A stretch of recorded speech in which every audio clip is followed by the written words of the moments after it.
രാജ്യത്തെ സാമ്പത്തിക മേഖലയിൽ നിരവധി മാറ്റങ്ങൾ നിലവിൽ വന്നു. സ്വർണ്ണപ്പണയം, പാൻ, ഫാസ്ടാഗ്, ട്രെയിൻ ടിക്കറ്റ്, ആദായനികുതി തുടങ്ങിയവയിൽ നിർണായക മാറ്റങ്ങളാണ് നിലവിൽ വന്നത്. 2.5 ലക്ഷം രൂപ വരെയുള്ള വായ്പകൾക്ക് പണയം വെച്ച സ്വർണത്തിന്റെ മൂല്യത്തിന്റെ 85% വരെ വായ്പയായി ലഭിക്കും.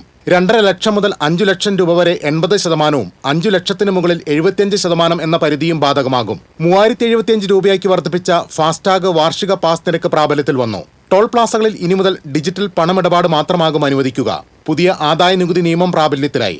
ഇനി ടാക്സ് ഇയർ എന്ന ഒറ്റ പ്രയോഗമേ ഉണ്ടാകൂ. നികുതി ബാധകമായ നിലവിലെ സാമ്പത്തിക വർഷം തന്നെയായിരിക്കും ടാക്സ് ഇയർ. എല്ലാ ഡിജിറ്റൽ പണമിടപാടുകൾക്കും 2 ഫാക്ടർ ഓതന്റിക്കേഷൻ നിർബന്ധമാക്കി. സീറോ ബാലൻസ് അക്കൗണ്ടുകൾക്ക് ഇന്റർനെറ്റ്, മൊബൈൽ ബാങ്കിംഗ് അടക്കമുള്ള സൗകര്യങ്ങൾ ലഭ്യമാകും. ട്രെയിൻ പുറപ്പെടുന്നതിന് 8 മണിക്കൂറോ അതിൽ കുറവോ ശേഷിക്ക് ടിക്കറ്റ് റദ്ദാക്കിയാൽ തുക മുഴുവൻ നഷ്ടമാകും. നിലവിൽ പുറപ്പെടുന്നതിന് 4 മണിക്കൂർ മുൻപ് വരെ റദ്ദാക്കുന്ന ടിക്കറ്റുകൾക്ക് തുക തിരികെ ലഭിച്ചിരുന്നു.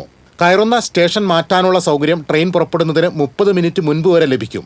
ഇതുവരെ ചാർട്ട് തയ്യാറാകുന്നതിന് മുൻപ് വരെ മാത്രമേ കയറുന്ന സ്റ്റേഷൻ മാറ്റാൻ അനുവാദമുണ്ടായിരുന്നുള്ളൂ. പാൻ കാർഡിന് അപേക്ഷിക്കാൻ ജനന തീയതി തെളിയിക്കുന്ന രേഖകൾ കൂടി സമർപ്പിക്കണം. പാൻ ആവശ്യമായ ഇടപാടുകളുടെ പരിധിയിലും ഇളവ് വന്നിട്ടുണ്ട്. News desk TCV.